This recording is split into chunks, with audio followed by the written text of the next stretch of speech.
En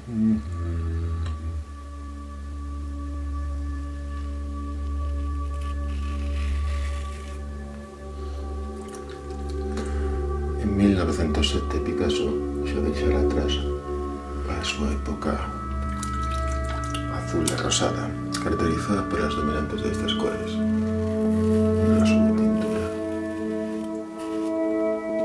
Nese mismo ano pintou as señoritas de Aviñón.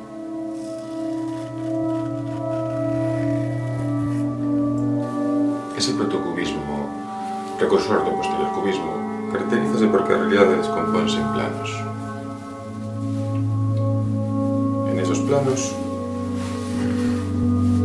a luz defínese a través da cor e desaparece unha única perspectiva. Existen moitos puntos de vista dunha mesma realidade.